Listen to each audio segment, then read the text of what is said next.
여러분, 혹시 이런 이야기를 들어보신 적 있으신가요? 젊을 땐 안 아픈 곳이 없었지만 돈이 있었고, 지금은 아픈 데가 많지만 돈이 없다. 이 말은 많은 은퇴 세대의 마음을 대변하는 말일지도 모릅니다. 한때는 회사에서 인정받고 자녀들을 키우며 바쁘게 살았지만 이제는 한 달 생활비를 어떻게 마련해야 할지 고민하며 하루를 시작하곤 하죠. 어쩌다 이렇게 된 걸까요? 정년 퇴직 후 노후를 제대로 준비하지 못한 이들의 이야기는 더 이상 남의 이야기가 아닙니다. 실제로 통계청이 발표한 자료에 따르면 60세 이상 가구의 10가구 중 7가구는 국민연금 외에는 별다른 소득이 없는 상태라고 합니다. 그마저도 평균 수령액은 한 달 60만 원 남짓. 전기세, 가스비, 약값을 제하고 나면 남는 것이 없습니다. 그런데 문제는 단순히 돈이 없는 게 아닙니다. 돈이 없으니 병원에 가는 것도 망설여지고 외출은커녕 친구와의 만남조차 줄어들게 됩니다. 이렇게 사회적 관계까지 단절되다 보면 마음까지 무너지고 우울감이 깊어지기 마련이죠. 이런 삶을 피하려면 어떻게 해야 할까요? 혹시 지금 이 영상을 보고 계신 분 중에도 은퇴는 했지만 노후 준비가 충분하지 않아 매달 생활비 걱정을 하고 계신 분이 계신가요? 혹은 아직 은퇴 전이지만 뚜렷한 준비 없이 노년을 맞이하고 계신가요? 괜찮습니다. 지금이라도 늦지 않았습니다. 오늘 이 영상에서는 노후를 제대로 준비하지 못하고 힘겹게 살아가고 있는 분들의 현실을 생생하게 들여다보고 그런 상황에서도 다시 일어서고 삶의 활기를 되찾은 실제 극복 사례들을 함께 살펴볼 것입니다.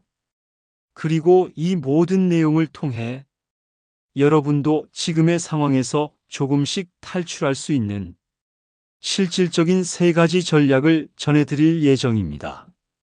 준비 없이 맞이한 노후라 하더라도 지금 이 순간부터 달라질 수 있는 방법은 분명히 존재합니다.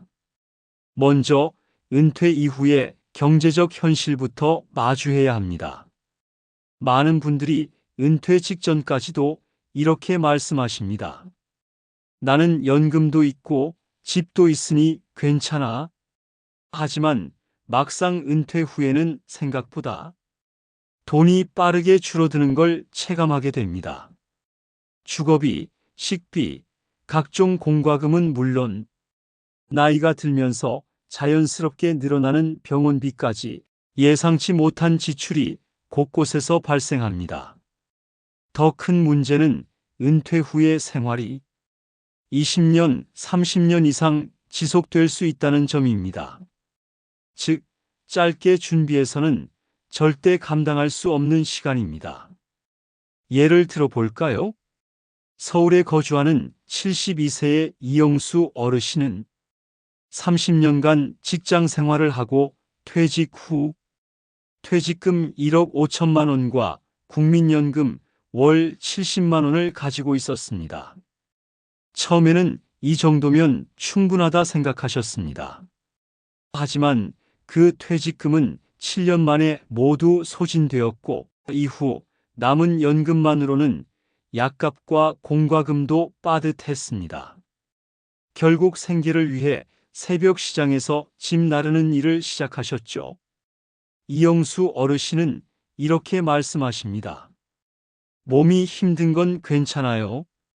하지만 손자 용돈 한 푼 못 줄 때 마음이 무너져요.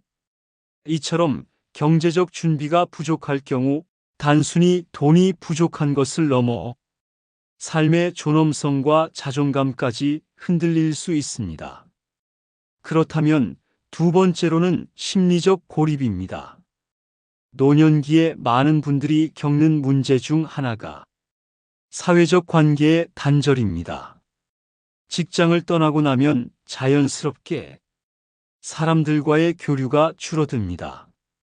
자녀들도 각자의 삶에 바쁘고 친구들도 하나둘 아프거나 연락이 끊기면서 점점 혼자가 되어 갑니다. 특히 남성 어르신들의 경우 평생 직장 중심으로 살아오신 분들은 은퇴 후 급격한 외로움과 공허함을 느낍니다. 그런 외로움이 쌓이면 우울감, 무기력, 심지어는 자살 충동까지 이어질 수 있습니다. 이런 이야기를 들으면 무섭게 들릴 수도 있지만 현실입니다. 고령자 자살률은 OECD 국가 중 대한민국이 1위입니다. 그만큼 우리 사회가 노인의 외로움에 적절히 대응하지 못하고 있다는 방증이기도 합니다. 하지만 희망이 없는 건 아닙니다. 지금부터 하나하나 삶을 회복한 실제 사례들을 통해 그 가능성을 살펴보겠습니다. 먼저 첫 번째 전략은 작은 수입 창출 루틴 만들기입니다. 단 한 푼이라도 스스로 벌 수 있는 구조를 만드는 것이 노년의 삶에 큰 변화를 가져다 줍니다. 꼭 정규직 직장을 구하라는 이야기가 아닙니다. 요즘은 60대, 70대 어르신들도 인터넷을 통해 다양한 수익을 만들고 있습니다. 예를 들어 68세의 김기철 씨는 퇴직 후 스마트폰으로 중고 물건을 팔기 시작했습니다. 집에 쌓여있던 물건을 정리하며 이게 돈이 될까 하는 마음으로 시작했지만 매달 10만 원, 20만 원씩 수익이 생기기 시작하더니 이제는 소소한 수입 루틴으로 자리를 잡았습니다. 김기철 씨는 말합니다. 그 돈으로 손주들 군것질도 사주고 동네 분들과 커피도 마시며 하루하루가 즐겁습니다. 핵심은 돈의 액수가 아닙니다. 스스로 돈을 번다는 자존감, 그리고 사회와 연결되어 있다는 감각, 이 두 가지가 노년의 삶에 활력을 불어넣는 열쇠입니다. 두 번째 전략은 일상의 관계망 다시 잇기입니다. 노년기 우울증의 가장 큰 원인은 외로움입니다. 외로움을 줄이는 가장 좋은 방법은 내가 누군가의 필요가 되는 것입니다. 사람은 누구나 누군가에게 필요하다고 느낄 때 삶의 의욕을 되찾게 됩니다. 이를 위해 필요한 건 특별한 게 아닙니다. 가장 좋은 방법은 동네 사람들과의 연결입니다. 매일 아침 동네 카페에서 모이는 시니어 독서 모임, 동사무소에서 운영하는 노인 일자리 사업, 혹은 자원봉사 활동 등이 모두 좋은 기회가 될 수 있습니다. 실제로 70세의 박정자 씨는 지역복지관의 실버 합창단에 참여하면서 삶이 완전히 바뀌었습니다. 매주 연습이 기다려지고 공연을 앞두고는 오랜만에 설렘도 느낀다고 합니다. 무대 위에 설 때는 마치 40대처럼 느껴진다고 웃으며 이야기하십니다. 이처럼 관계의 회복은 단순한 즐거움을 넘어 삶의 의미를 다시 부여하는 중요한 힘이 됩니다. 세 번째 전략은 자기 돌봄 루틴 만들기입니다. 노년의 자기 관리라고 하면 보통 건강검진, 병원 가기, 약 챙겨 먹기 정도를 떠올리기 쉽습니다. 물론 이런 것도 중요하지만 여기서 말하는 자기 돌봄은 조금 더 따뜻하고 일상적인 것을 의미합니다. 예를 들어 매일 아침 차 한 잔을 마시며 마음의 평화를 찾는 시간, 좋아하는 노래를 들으며 잠깐 눈을 감고 쉬는 시간, 아니면 그냥 손자에게 줄 작은 스웨터를 조금씩 뜨개질하는 그런 순간들을 말합니다. 이런 소소한 습관은 나이가 들수록 더 큰 의미가 됩니다. 왜냐하면 이런 루틴은 우리가 하루를 내가 주도하는 시간으로 만들어주기 때문입니다. 남의 스케줄에 끌려다니는 게 아니라 내가 주도적으로 하루를 살아간다는 느낌은 삶의 질을 결정짓는 중요한 요소입니다. 자기 돌봄을 위한 좋은 예로는 아침 산책이 있습니다. 하루 30분 동네 공원을 걷는 것만으로도 마음이 한결 가벼워지고 몸도 유연해지고 햇살을 받으며 기분도 좋아집니다. 게다가 매일 같은 시간에 나가면 자연스럽게 같은 시간에 산책하는 이웃들과 눈인사도 나누게 되죠.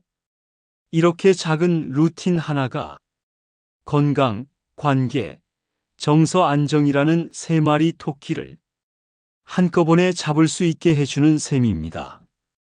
또한 자신이 좋아했던 것을 다시 찾아보는 것도 중요한 자기 돌봄이 됩니다. 젊은 시절에 즐겼던 그림, 음악, 글쓰기 등 오랫동안 잊고 지냈던 취미를 다시 꺼내보는 것이죠. 이 과정은 단순히 시간을 보내는 것을 넘어 자신의 정체성을 회복하는 중요한 과정입니다. 나는 아직도 이것을 좋아하는 사람이구나 하는 자각은 삶을 살아가는데 큰 힘이 됩니다.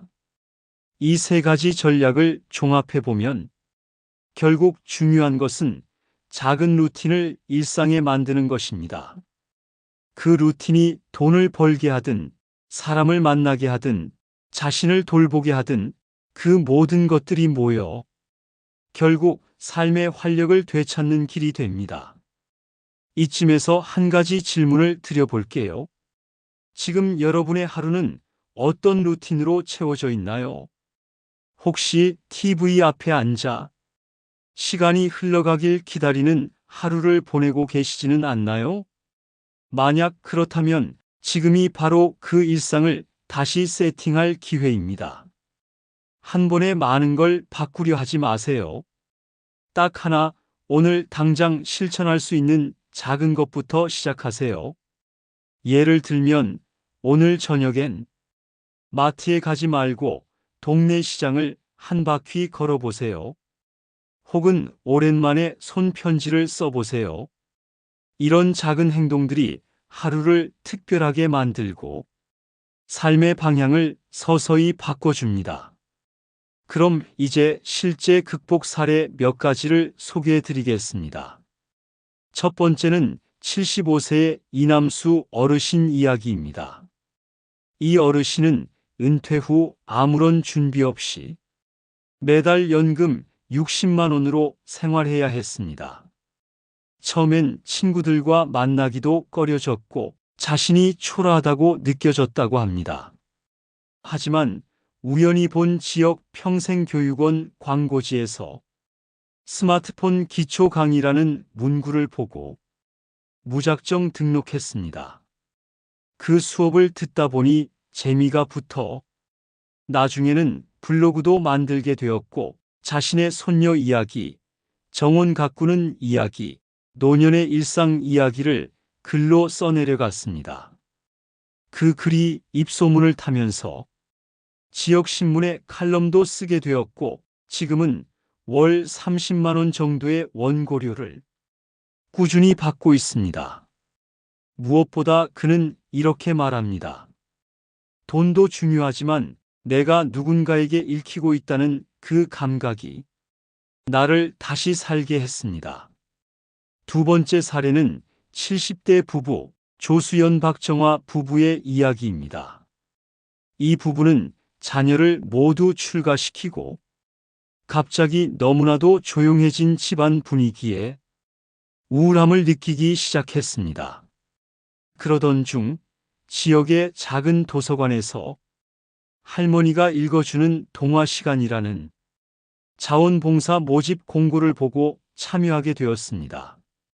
그 활동을 하면서 아이들의 눈을 마주하고 이야기를 들려주는 즐거움을 다시 찾았고 같은 활동을 하는 또래 어르신들과도 친분을 쌓게 되었습니다. 조수연 할머니는 이렇게 말합니다. 아이들에게 동화책을 읽어주는 시간이 내가 다시 엄마로서 인생의 중심에 있다는 느낌을 주었어요. 이처럼 작은 실천 하나가 다시 삶의 활력을 되찾게 해줍니다. 세 번째 사례는 69세의 한정혜 씨입니다. 그녀는 직장 생활을 오래 했지만 은퇴 후에는 마땅한 일자리를 찾지 못해 무기력한 나날을 보내고 있었습니다. 그러다 주민센터에서 우연히 반찬 나눔 봉사단을 모집한다는 공지를 보고 참여하게 되었습니다. 평소 요리를 좋아하던 한정혜 씨는 자신의 재능을 발휘할 기회가 생겼다고 느꼈고 이 활동을 통해 동네 어르신들에게 반찬을 직접 만들어 나눠드리며 큰 보람을 느꼈습니다. 그녀는 이렇게 말합니다. 나도 누군가에게 도움이 되는 사람이구나. 이 감각이 다시 살아있는 나를 느끼게 해줬어요. 이 사례들의 공통점이 무엇일까요? 바로 작은 행동입니다. 그 누구도 거창한 계획이나 엄청난 투자를 한 게 아닙니다. 작은 관심, 작은 참여, 작은 시도 하나가 인생 후반부를 완전히 다르게 바꿔놓았습니다. 여러분도 할 수 있습니다. 지금 이 영상을 보고 계신 바로 이 순간부터 조금만 용기를 내어보세요. 다음 주말에 할 일을 하나 정해보세요. 혹은 내일 아침 산책길에 이웃에게 먼저 인사를 건네보세요. 그렇게 만들어진 작은 변화가 당신의 노후를 완전히 다르게 만들 것입니다. 이제 마무리하며 오늘 이야기한 세 가지 전략을 간단히 정리해 볼게요. 첫째, 작지만 꾸준한 수입 루틴을 만들어 보세요. 경제적인 자립은 자존감과 연결되어 있습니다. 둘째, 관계의 끈을 다시 이어보세요. 외로움을 줄이고 삶의 즐거움을 되찾을 수 있습니다. 셋째, 자기 돌봄을 위한 루틴을 만들어 보세요. 몸과 마음 모두 건강해질 수 있는 시작입니다. 이 세 가지는 당장 내일부터, 아니, 오늘 당장도 시작할 수 있는 것들입니다. 크게 바꾸려 하지 않아도 됩니다.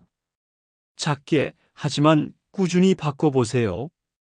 그리고 그 변화의 기쁨을 여러분 스스로 느껴보시길 바랍니다.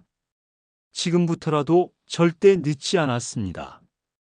당신의 노후는 지금 이 선택에서 시작됩니다.